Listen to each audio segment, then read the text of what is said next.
নমস্কাৰ সকলকে স্বাগতম নৰেশৰাম ধেনছ চেনেলটোলৈ লৈ আছোঁ মুখ্যমন্ত্ৰী আত্মনিৰ্ভৰ অসম অভিযানৰ এটি খুবেই ভাল খবৰ।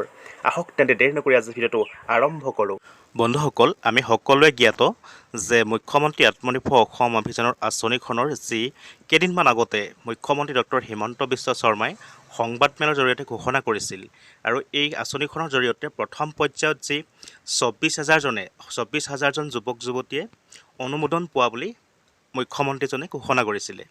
আৰু এই যিসকলে ছিলেকশ্যন পাইছে এই 24,000 ভিতৰত তেওঁলোকৰ ডিষ্ট্ৰিক্ট পৰ্যায়ত 3 দিনকৈ ট্ৰেইনিং হ'ব আৰু ট্ৰেইনিঙৰ পাছত নৱেম্বৰ মাহত ৰাজ্যিক পৰ্যায়ত তেওঁলোকক 2 লাখ আৰু 5 লাখকৈ টকা প্ৰদান কৰা হ'ব বুলি ঘোষণা কৰিছিলে। কিন্তু সকলোৱে ভাবিছিল যে তেওঁলোকৰ যিসকল আবেদনকাৰী আছিলে তেওঁলোকৰ নামবোৰ ছিলেকশ্যন যদি হৈছে কেনেকৈ গম পাব।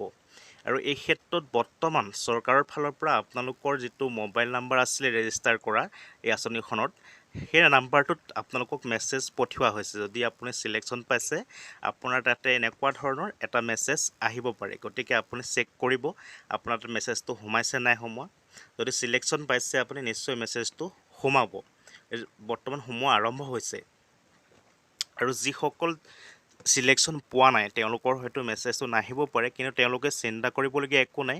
যিহেতু মুখ্যমন্ত্ৰী মহোদয়ে ঘোষণা কৰিছিলেই যে যিদিনাখন এই 24,000ক পইচাটো দিয়া হ'ব সেইদিনাখনৰ পৰাই আকৌ 75,000ক এই আঁচনিখনৰ যি সাহাৰ্য টকা অনুদান সেই 75,000 আগবঢ়োৱা হ'ব বুলি টোটেল 1 লাখক আদায় কৰিব এই টকাখিনি দিয়াৰ। গতিকে চিন্তা কৰাৰ কাৰণ নাই। যিসকলে ছিলেকশ্যন নাপায় তেওঁলোকে যি 75,000 দ্বিতীয় পৰ্যায়ত দিব তাতে সকলোৱে ছিলেকশ্যন হৈ যাব। গতিকে আপোনালোকে সাজু হৈ থাকিব দ্বিতীয় পৰ্যায়ৰ বাবে। আজিৰ ভিডিঅ'টো ইমানেই আছিলে। সকলোকে ধন্যবাদ জনালোঁ। যিসকলে মোৰ চেনেলটো এতিয়াও ছাবস্ক্ৰাইব কৰা নাই প্লিজ ছাবস্ক্ৰাইব কৰি ল'ব এনেকুৱা ধৰণৰ খবৰবোৰ আগতীয়াকৈ পাই থাকিবৰ বাবে। ধন্যবাদ।